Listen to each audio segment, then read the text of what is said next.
आपके मन में, आपके चित्त में, आपके हृदय में अगर कुछ थोड़ा सा भी बदलाव आया है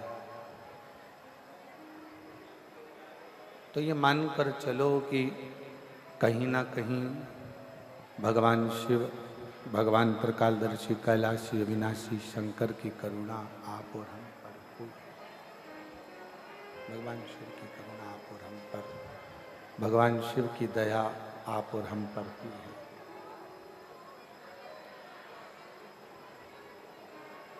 कई लोग कहते हैं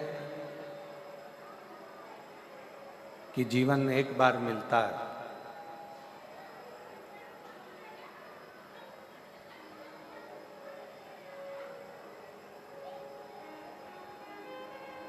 कई लोग कहते हैं जिंदगी एक बार प्राप्त होती है, पर शिव महापुराण इसको थोड़ा सा बदल कर बताती है।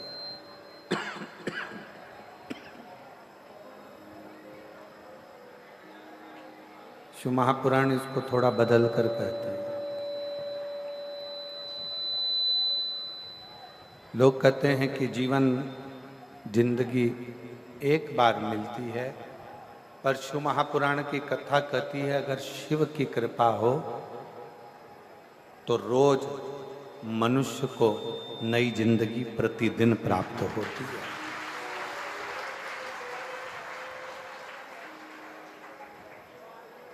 लोग कहते हैं कि जिंदगी लोग कहते हैं कि जिंदगी एक बार मिलती है, पर शिव महापुराण की कथा कहती है कि जिंदगी तो रोज मिलती है। आवाज सूखी सी जा रही है, सूखी सूखापन है और गला भी पकड़ रहा है।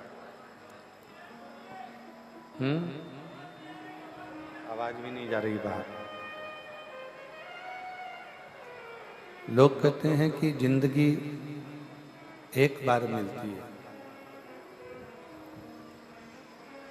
पर शिव महापुराण की कथा कहती है जो शंकर का गुणगान करते हैं, जो शंकर जी का भजन करते हैं, जो भगवान शिव की अविरल भक्ति, भगवान शिव की अविरल भक्ति में डूबे रहते हैं।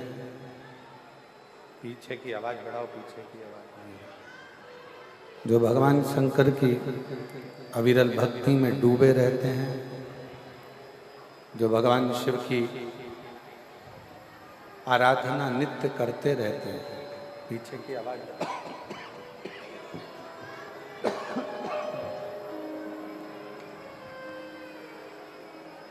जो भगवान शिव की अविरल भक्ति में डूबे रहते हैं, भगवान शंकर की अविरल भक्ति में रमे रहते हैं, शिव भक्ति में जो सदा समाहित रहते हैं, उनके लिए शिव प्रतिदिन रोज नई जिंदगी देते हैं। ऐसा कोई पल, ऐसी कोई घड़ी, ऐसा कोई क्षण नहीं जाता जब शिव करुणा नहीं करता। कोई कहे कि जीवन एक बार मिलता है, जिंदगी एक बार मिलती है, पर शिव महापुराण की कथा कहती है जिंदगी तो रोज नई मिलती है, केवल एक मौत, मृत्यु मनुष्य को एक बार मिलती है, इसके सिवाय बार बार नहीं। जिंदगी बार बार मिल सकती है, प्रतिदिन नया जीवन, प्रतिदिन नई ऊर्जा, प्रतिदिन नया विचार, नई सोच, नई करुणा, नई दृष्टि, नया भाव, नई उन्नति मनुष्य के जीवन में रहती है। पर मृत्यु, मौत केवल एक बार आती है,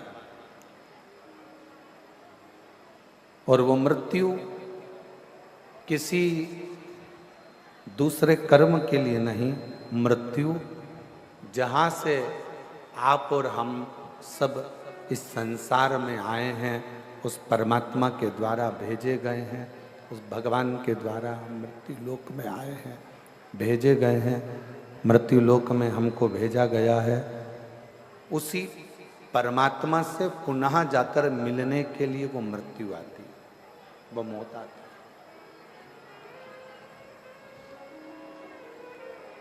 अब जन्म और मृत्यु के बीच का जो क्रम है, जन्म और मृत्यु के बीच का जो क्रम है, उस जन्म और मृत्यु के बीच के क्रम में जितना तुम भगवान का भजन कर रहे हो, जितना तुम अच्छा कर्म कर रहे हो, जितना तुम मंत्र जाप कर रहे हो, जितना तुम नाम स्मरण कर रहे हो, वो आपके लिए, वो किसी दूसरे के लिए नहीं है। और मैंने तेरे ही भरोसे बाबा, तेरे ही भरोसे हवा बिच उड़ती जावांगी, बाबा डोर हथो छड़ी नाम कटी जावांगी। भोले मैं तेरी पतंग, शंभो मैं तेरी पतंग, हवा बिच उड़ती जावांगी, बाबा डोर हथो छड़ी नाम कटी जावांगी। भोले मैं तेरी पतंग, शंभो मैं तेरी पतंग। अब जन्म से मृत्यु के बीच का जो क्रम है, जन्म से मृत्यु के बीच का जो समय है, वो हमारी शिव भक्ति का समय। शिव भक्ति में एक चीज वेद व्यास जी ने शिव महापुराण में बहुत अच्छी कही है कि शिव भक्ति में ना परिवार को छोड़ने की जरूरत पड़ती है, शिव भक्ति में ना व्यापार छोड़ने की जरूरत पड़ती है, शिव भक्ति में ना घर छोड़ने की जरूरत पड़ती है, शिव भक्ति में ना अपना कुटुंब, ना परिवार, ना घर, कुछ भी छोड़ने की जरूरत नहीं पड़ती है। शिव भक्ति में तो केवल अविश्वास को छोड़ दो और विश्वास को पकड़कर तुम अपने कर्म में लगे लगे भगवान का भजन करो, शिव की प्राप्ति हो जाती। भगवान शंकर की अविरल भक्ति प्राप्त हो ही जाती है, शिव की अविरल भक्ति प्राप्त हो ही जाती है। भगवान शिव को प्राप्त किया जा सकता है। एक विश्वास, श्रद्धा, भरोसा, दृढ़ता, ये शंकर जी के करीब में लेकर जाते, शिव के पास लेकर जाते।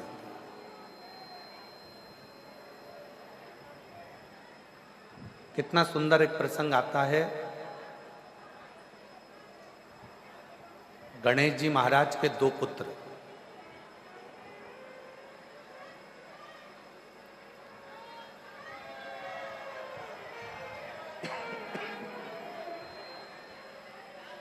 भगवान गणेश जी महाराज के दो पुत्र,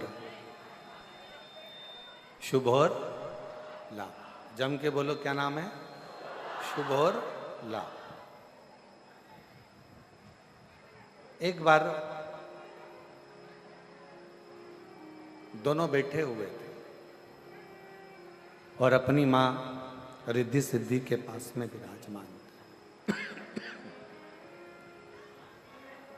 अपनी माता रिद्धि सिद्धि के पास में, आवाज सेट नहीं हो रही, गला पकड़ रहा बहुत तेज। अपनी माता रिद्धि सिद्धि के पास में वो बैठे हुए।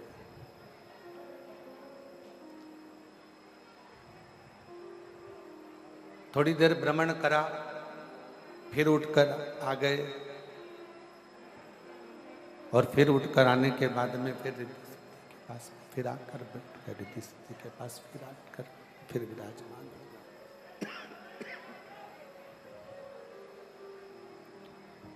रिद्धि सिद्धि के पास में फिर आकर बैठ गए।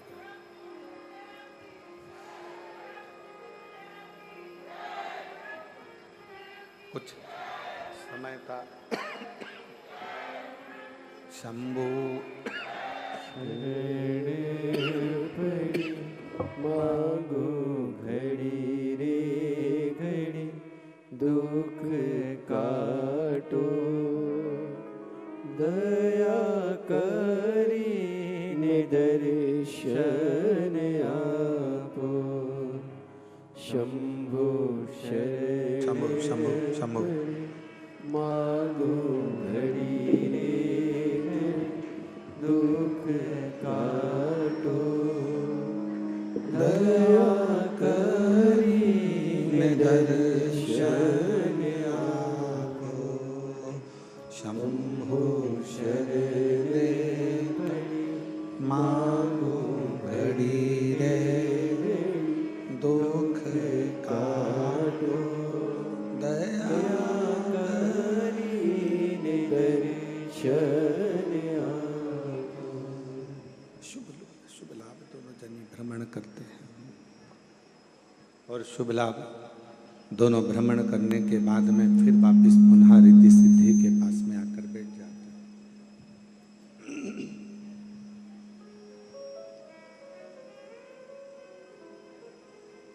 आज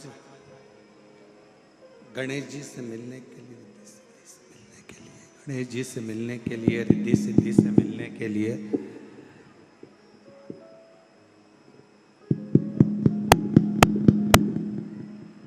गणेश जी रिद्धि सिद्धि से मिलने के लिए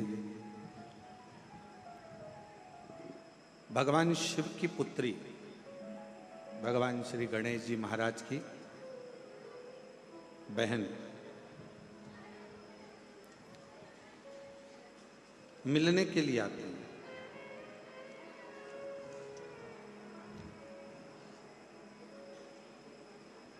जया, विषहरा, श्यामली वारी, दो तली और देव। उसमें से देव मिलने के लिए गणेश जी के पास पहुंचे।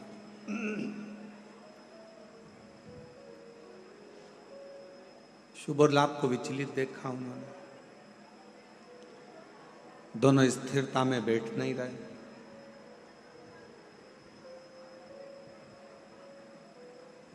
फिर भ्रमण करा, फिर आए रिद्धि सिद्धि के पास में, फिर बैठे, फिर भ्रमण करा, फिर आए रिद्धि सिद्धि के पास में, फिर बैठे।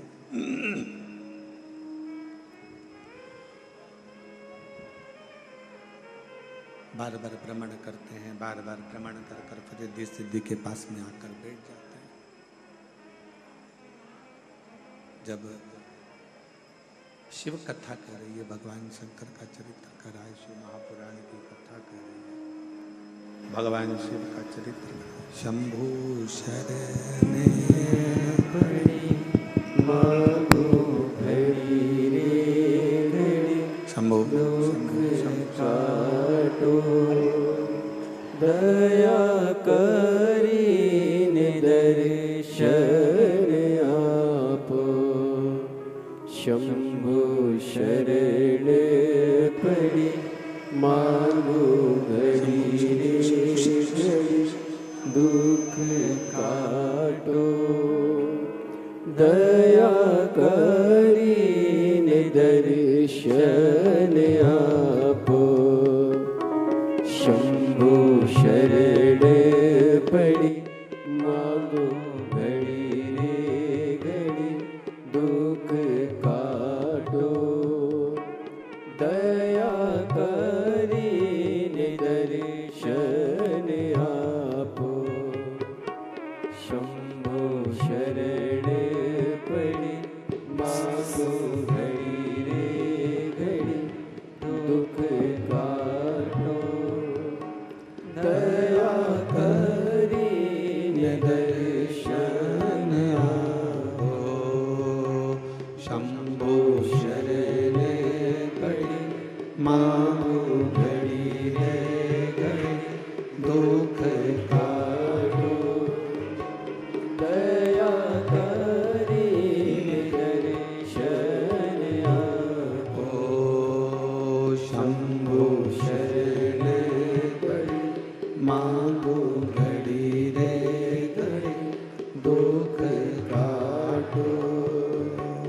कया करीन दर्शन। रिद्धि सिद्धि की गोद में आकर शुभ लाभ बैठ जाते हैं। देखा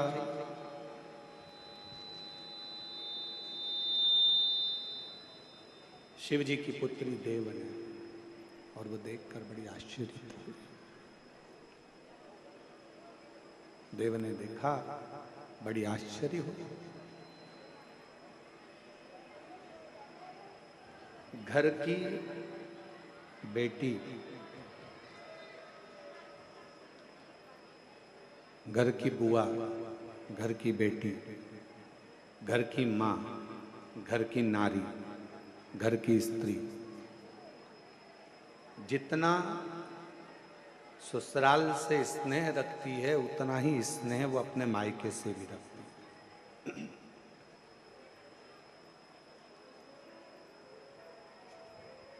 दुनिया के लोगों ने आजकल एक मोबाइल पर रील बनाना प्रारंभ कर दी कि बुआ आती है तो लोग वो रीलों में देखना आप, इंस्टा पर बहुत सारी रील चलती है कि बुआ आती है और वो घर के भतीजा भतीजी कहीं कोई रील में कुछ बोलते हैं, कोई कुछ बोलता है, कोई भाई, कोई भाभी, कोई भतीजा, कोई भतीजी, कुछ भी बोलते रहते। पर शिव महापुराण की कथा कहती है, जिसने अच्छे से कभी श्रीमद् भागवत नहीं सुनी हो, जिसने कभी अच्छे से शिव महापुराण नहीं सुनी हो, उसको बुआ में खोट नजर आ सकती है, उसको बुआ फूफा में खोट नजर आ सकते हैं। पर जिन्होंने अगर दिल से शिव महापुराण की कथा को श्रवण किया है या श्रीमद् भागवत कथा को जिसने सुना है, वो कभी अपनी बुआ में, अपनी बेटी में, अपनी बहन में, अपनी ननंद में कभी खोट नजर नहीं आ सकता, वो श्रेष्ठ ही नजर।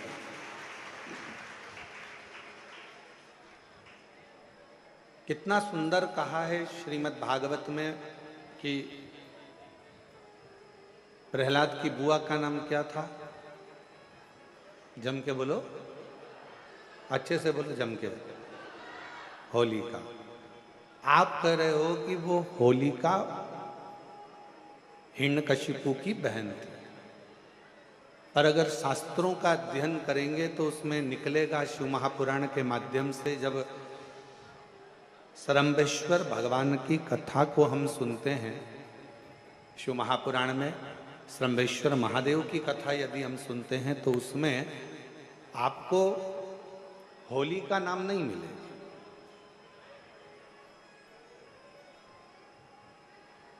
आपको हिरण्यकशिपु की बहन का नाम मिलेगा डूंडा। क्या नाम मिलेगा आपको? डूंडा।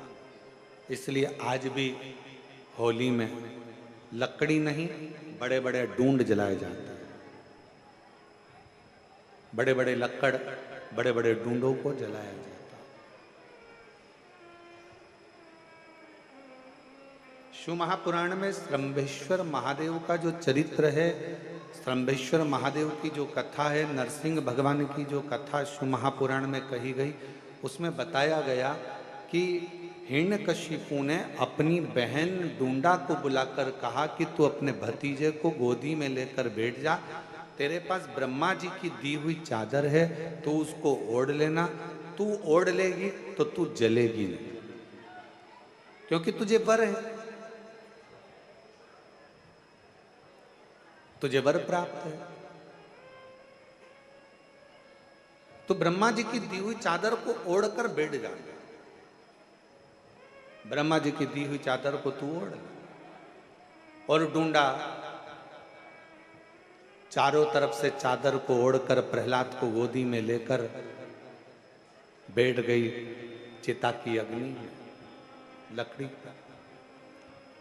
मन में डूंडा के भाव आए। बुआ किसको कहते हैं वो समझिएगा।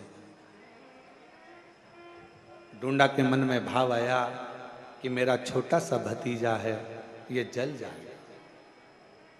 और ढूंढा ने जैसे ही चारों तरफ से अग्नि प्रज्वलित हुई, चारों तरफ से जैसे ही आग लगी, ढूंढा जिस चादर को ओढ़कर बैठी थी, ढूंढा ने वही चादर उतारी और अपने भतीजे पर वो चादर को डाल दिया और ढूंढा खुद जल गई और अपने भतीजे को जलने से बचा लिया। उसको कहते हैं बुआ। मरते मरते भी जो परमात्मा की होली, अच्छा काम कर कर भगवान की होली, उसी का नाम हमारे यहाँ पर त्योहार के रूप में मनाने लगे। अब दुनिया के लोगों ने तो कह दिया कि हिरण्यकशिपु की बहन का नाम ही होलिका है। होलिका नहीं, ढूंढा। और ढूंढा बैठी अग्नि में, ढूंढा अग्नि में आकर बैठ गई और ढूंढा बैठी अग्नि में आपा लिया मिटाए। ढूंढा अग्नि में बैठी और अपने आप को जलाकर ढूंढा ने भस्म कर लिया। किसके लिए? चाहती तो ढूंढा अपनी चादर को ओढ़कर स्वयं बैठ जाती, ढूंढा अपनी चादर ओढ़कर बैठती और जलने से बच जाती, पर ढूंढा ने अपनी चादर को उतारा और प्रहलाद पर डाल दिया। प्रहलाद जल गया, प्रहलाद बच गया, ढूंढा जल गई। बुआ ने भतीजे को बचा लिया।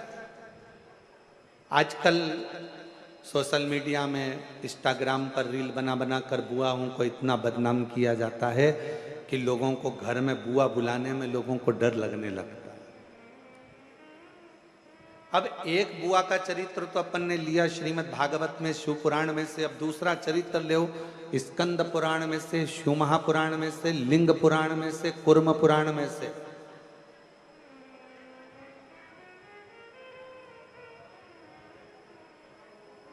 अब दूसरा चरित्र लीजिए।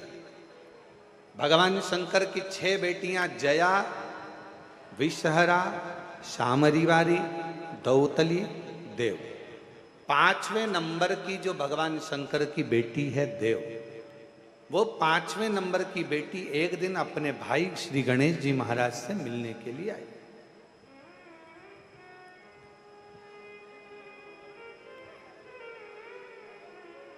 और जब अपने भाई से मिलने के लिए आई तो उन्होंने देखा कि दोनों शुभ और लाभ, ये दोनों विचलित हैं,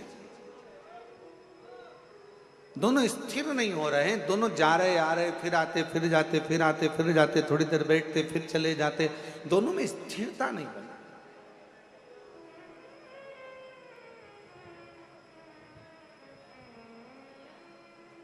और जैसे ही देव आई, शुभ लाभ दौड़ कर गए अपनी बुआ के पास, बुआ बुआ बुआ बुआ करते करते, और बुआ ने हाथ पकड़ा शुभ और लाभ का, दोनों को गोदी में बिठाया। बुआ का प्रेम ही कुछ अलग होता है। मेरी जीजियों, मेरे जीजाओं, मेरी बेटियों, बेटाओं, मेरी माताओं, मेरे भाई, एक बात याद रखना, तुम बहन बेटी को अगर 500 का लिफाफा दे रहे हो, तुम बहन बेटी को अगर साड़ी दे रहे हो, तुम बहन बेटी को अगर कोई वस्तु दे रहे हो, तो ये मत सोचना कि तुम बहन बेटी को दे रहे हो। वो तो बहन बेटी का आशीर्वाद तुम्हारे ऊपर फलीभूत हुआ, इसलिए तुमने कुछ निकाल कर बहन बेटी को दिया। और जितना बहन बेटी को तुम देते हो, उससे दुगना बहन बेटी अपने ससुराल से मायके में लेकर आती है अपने भतीजा भतीजी को देने के लिए, अपने परिवार को देने। तो कोई ये अंदाजा ना लगाए, कोई ये विचार ना करे कि हम बहन बेटी को कुछ दे रहे हैं, हम बहन बेटी को कुछ प्रदान कर रहे हैं। हम कुछ देने की सामर्थ्यता रखते ही नहीं है बहन बेटियों के आगे।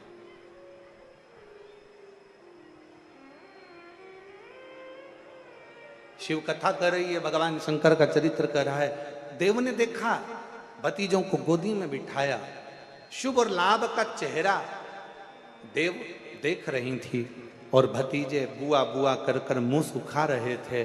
तभी इतने में देव ने पूछ लिया, बुआ ने पूछ लिया, क्या बात है शुभ लाभ, तुम स्थिर नहीं हो, तुम एक जगह बैठ नहीं रहे हो, क्या हो गया, क्या बात है, तुमको कुछ चाहिए क्या, तुम्हारे हृदय में कोई दुख है क्या, तुम्हारे हृदय में कोई तकलीफ है क्या, तुम्हारे हृदय में कोई कष्ट है क्या, क्या हुआ क्या है तुम्हें, बोलो। इतने में शुभ लाभ ने कहा, बुआ जैसे हमारे दादाजी को भगवान देवाधिदेव महादेव जी को जगत में पूजा जाता है, जैसे मेरे पिताजी को श्री गणेश जी महाराज, जैसे मेरे पिताजी को श्री गणेश जी महाराज को सारे जगत में पूजा जाता है, जैसे मेरे ताऊ श्री को श्री कार्तिकेय महाराज जी को संपूर्ण जगत में पूजा जाता है, जैसे मेरी माँ रिद्धि सिद्धि को संपूर्ण जगत में पूजा जाता है, हे बुआ हम शुभ और लाभ भी संपूर्ण जगत में पूजित हो, संपूर्ण जगत में पूजे जाएं। ऐसा क्या क्रम किया जाए, ऐसा क्या करें, हम क्या करें। तब बुआ ने उसी समय पर, बुआ ने उसी क्षण उसी घड़ी अपने भतीजे शुभ और लाभ से कहा कि तुम्हें चिंता करने की जरूरत नहीं है, आज मैं तुम्हें एक मंत्र प्रदान करती हूं और उस मंत्र का जाप यदि तुम निरंतर करोगे तो निश्चित है कि तुम एक ना एक दिन शिव की अविरल भक्ति को प्राप्त करोगे दादाजी की, और तुम भी जगत में पूज्य हो जाओगे, ये निश्चित है। अब देखो भगवान शंकर की कथा कह रही है कि एक बहन बेटी अपने भतीजे को भी संसार में पूजित करने का कार्य कर दे।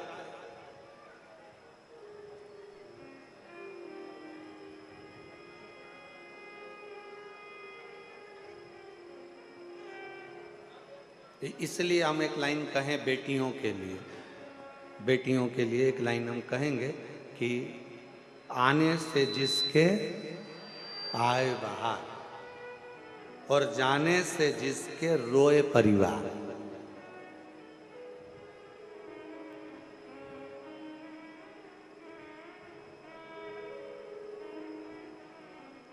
जिसके आने से पूरे घर में खुशियां छा जाए, जिसके आने से पूरे घर में आनंद छा जाए, समझ लेना वो कोई और दूसरी नहीं, घर की बहन बेटियां होती हैं, जिनके आने से शोभा बढ़ती है, जिनके आने से सुख बढ़ता है, जिनके आने से आनंद बढ़ता है, जिनके आने से हमें सुख की अनुभूति होती है, आनंद की अनुभूति होती है, जिसके आने से हमारे चारों तरफ सुख ही सुख समाहित हो जाता है, सुख ही सुख समाहित हो जाता है, वो घर की बहन बेटी है। भगवान शंकर की 5वें नंबर की पुत्री देव, जिसने शुभ और लाभ को एक मंत्र प्रदान कर दिया, शुभ और लाभ को एक मंत्र दिया, और वो मंत्र कोई दूसरा नहीं है, शुभ लाभ को जो मंत्र दिया वही पंचाक्षर मंत्र भगवान शंकर का नमः शिवाय, ओम नमः शिवाय। उस मंत्र को जब शुभ लाभ को प्रदान किया गया, जब मंत्र शुभ लाभ को दिया गया, प्रदान किया गया, उन शुभ लाभ ने वन में निवास कर कर माता रिद्धि सिद्धि को प्रणाम कर कर, श्री गणेश जी महाराज को नमन कर कर उस मंत्र का अखंड जाप करना प्रारंभ किया, अखंड जाप।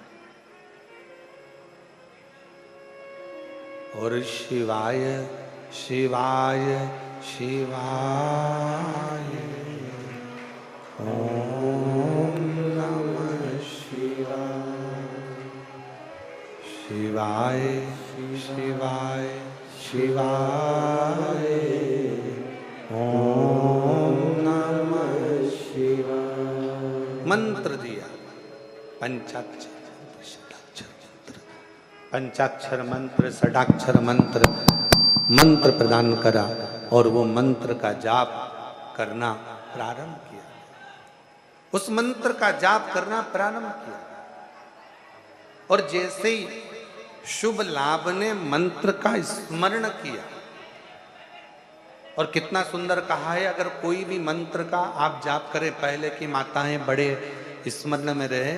हम आप लोगों को एक बात कहना चाहेंगे, बड़े सावधानी से सुनिएगा कि पहले की माताएं जब पीपल की परिक्रमा करती थीं, तुलसी की परिक्रमा करती थीं, बट वृक्ष की परिक्रमा करती थीं, आंवले के वृक्ष की परिक्रमा करती थीं, जब पूर्व की माताएं किसी भी देवी देवता की परिक्रमा करती थीं, किसी देवता की परिक्रमा करती थीं, या किसी वृक्ष की परिक्रमा करती थीं, किसी मंदिर की परिक्रमा करती थीं, या किसी तीर्थ की परिक्रमा करती थीं, तो माताएं अपने हाथ को कभी खाली नहीं रखती।